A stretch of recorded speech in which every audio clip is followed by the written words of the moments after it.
Hello there. I am Mara McLaughlin. I'm Executive Director of Music Portland and Music Oregon. And I asked this provocative question in this glaring color because I really need to get your attention.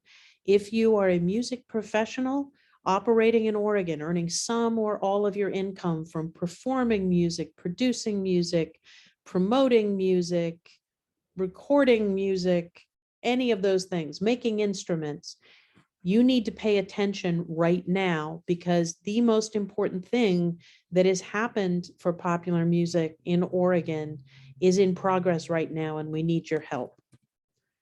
So for years, popular music, commercial music, independent music is the music activities, creation, composition, recording, production, distribution that happens kind of outside the arts and culture scope, because it's always been considered that commercial for-profit music can make it on its own in the marketplace.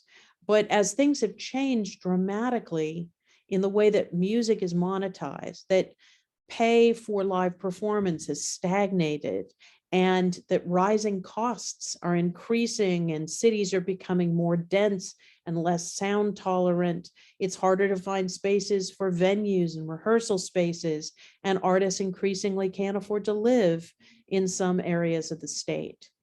It is absolutely important that in this moment, we take stock and that we approach things differently. Oregon's independent music economy cannot survive without a new strategy, new advocacy, and without the data that is needed to inform policymakers and funding partners about the significance and the impact that music has. And all of this is nothing if we do not have solid data. So in February of this year, the state legislature, after months of lobbying by Music Portland and Music Oregon, recognized commercial music and live performance as an emerging economic sector in the state. And this is unprecedented. The kinds of things that are recognized as emerging economic sectors are timber, technology, shoes, outerwear. These are the sectors that get tax incentives and tax credits and business advantages from the state because they are recognized as such. To have the state legislature recognize us and music in commercial music as a key economic sector, in addition to the work we do to confirm and validate the cultural advantage, this is big. It is the beginning of everything. So let's think about what could happen. Let's imagine that 20,000 music professionals, artists, instrument and gear makers, music stores, music venues, both ticketed and mixed use, restaurants and bars that offer live music as part of their service offering, distributors, replicators, all these different people in our state that are working in music. If all of them take 5 to 8 minutes to fill out a completely anonymous census that never connects with you by name or your business by name, we do not know who's giving the data, but we are only sending it to people and pointing it to people who are music professionals. OregonMusicCensus.org. It is short, it is anonymous, and it's vital. But let's assume that a ton of people answer. Everybody steps up to the challenge. We can go to policymakers with definitive data that they have never seen before that will blow their minds, because I know you are all out there. The things that have happened in other states that become possible with this kind of data, if it is comprehensive and definitive, is Texas created liquor tax abatements for music venues because they were offering culture, but tied it to fair pay for performers. So there's a way to help venues help Oregon artists.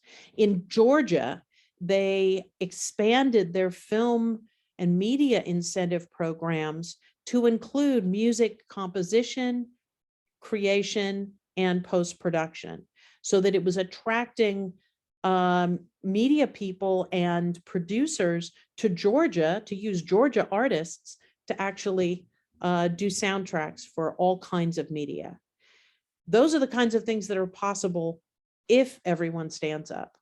If people do not stand up, if you watching this right now say, oh, I'll do it tomorrow, or they say it's anonymous, but it probably isn't. If you take this for granted, then at the end of the census that closes its data collection on January 15th, and we have an anemic, lackluster response from our music industry, we will be worse off than we are now.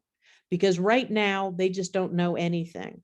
At that point, our sector will have told them, we are few, we are not engaged, we are not doing very well, nothing is happening. Don't worry about us. We are going to set our own priority bar at the bottom.